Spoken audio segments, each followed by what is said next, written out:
안녕하세요. 달빛 책장을 찾아주신 여러분. 지난 1편에서는 불편한 편의점의 따뜻한 배경과 주요 인물들을 소개하면서 이 소설이 품고 있는 작은 위로와 정겨움을 함께 나눴습니다. 오늘은 그 이야기의 흐름을 조금 더 깊이 따라가 보려 합니다. 편의점이라는 작은 공간 속에서 스쳐가듯 만나는 사람들 그리고 그들의 마음속에 감춰진 이야기를 통해 우리는 때로 웃음을, 때로는 가슴 한쪽이 뭉클해지는 감동을 느끼게 되지요. 이번 2편에서는 작품을 단순히 줄거리로만 바라보는 것이 아니라 독자로서 느낀 감정과 사색을 중심으로 풀어가려고 합니다.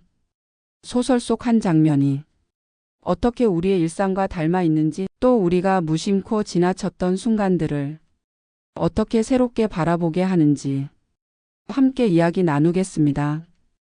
그럼 이제 불편한 편의점 두 번째 여정을 시작해 볼까요? 편의점의 문을 열고 들어선 독고는 사실 그 공간이 낯설기만 했습니다. 노숙의 시간을 보내던 그에게 편의점은 그저 밝게 빛나는 유리문 너머의 세계, 가까이 할 수 있지만 쉽게 다가갈 수 없던 공간이었지요.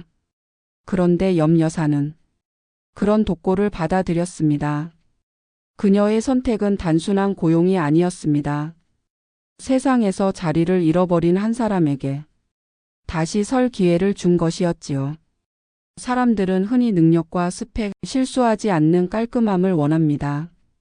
하지만 염 여사가 선택한 건 그 모든 것과 정반대인 사람이었습니다. 덩치만 크고 계산도 서툴고 손님을 대하는 법도 잘 모르는 독고. 그런데도 그녀는 묘하게 믿음직했습니다. 저는 이 장면에서 누군가를 다시 믿어준다는 것의 힘을 떠올리게 됩니다. 어쩌면 우리는 각자 크고 작은 상처 때문에 다시 일어설 용기를 잃곤 하지요. 그럴 때 내민 한 사람의 손길은 그 어떤 성공이나 보상보다 큰 힘이 되어줍니다. 처음 일을 시작한 독고는 이름 그대로 불편한 알바생이었습니다. 계산은 늘 틀리고 상품 진열은 엉망이었고 손님 응대도 어딘가 어색했습니다. 분명히 불편한 존재였지요. 하지만 흥미로운 건 그 불편함 속에서 오히려 사람들이 따뜻함을 느꼈다는 점입니다. 편의점은 원래 익명성이 강한 공간입니다. 손님과 점원은 이름도 사정도 모른 채 그냥 스쳐 지나가는 존재일 뿐이지요. 그런데 독고는 달랐습니다. 그는 서툴렀기 때문에 오히려 손님들과 대화를 나누게 되었습니다.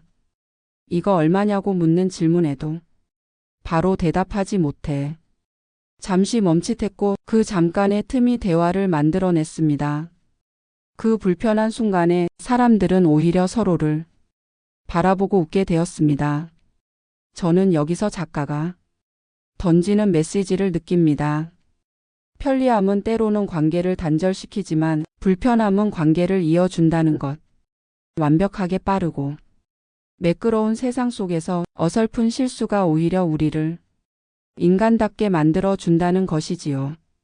편의점의 단골 손님들은 각자 사연을 안고 있었습니다. 퇴근길 맥주 한 캔으로 하루를 마무리하는 직장인, 아이와 함께 간단한 간식을 사러 오는 젊은 엄마, 새벽마다 담배를 사러 오는 외로운 노인까지. 그들은 처음에는 독고의 서툼을 불편해했습니다. 하지만 시간이 지나면서 그 불편함 속에서 따뜻한 무언가를 발견하게 됩니다. 독고는 손님의 얼굴을 기억했고 때로는 이름을 묻기도 했습니다. 그는 계산을 빨리 못했지만 대신 손님의 속 이야기를 들어주었습니다. 이 작은 변화들이 저는 참 인상 깊었습니다. 편의점이라는 공간은 늘 바쁘고 효율적으로 흘러가야 하는 곳이지만 독고가 만들어낸 느린 리듬은 사람들을 멈추게 했습니다. 그리고 그 멈춤 속에서 우리가 얼마나 대화를 갈망하는 존재인지 다시 깨닫게 되었지요. 불편한 편의점을 읽으며 저는 자꾸 제 주변의 편의점을 떠올리게 되었습니다. 늘 같은 자리에 있지만 무심히 지나치기만 했던 그곳. 그 안에 있는 점원에게 혹은 매일 마주치는 단골 손님에게 말을 건 적이 있었던가? 이 소설은 우리에게 묻습니다. 빠름만을 추구하는 세상 속에서 혹시 우리는 너무 많은 것을 잃고 있는 건 아닐까? 불편함을 피하려고만 하다가 사실은 그 불편함 속에서만 만날 수 있는 온기를 놓치고 있는 건 아닐까? 오늘은 독고가 편의점에서 일을 시작하며 보여준 서툴지만 따뜻한 첫걸음 그리고 손님들과의 첫 번째 연결을 살펴보았습니다. 다음 편에서는 독고가 손님들과 맺는 관계가 조금 더 깊어지는 순간, 특히 한 노인 손님과의 만남을 중심으로 이야기를 이어가 보겠습니다. 그 만남 속에서 독고가 어떻게 진심을 드러내는지, 그리고 사람들이 어떻게 마음을 열게 되는지 함께 나눠보겠습니다.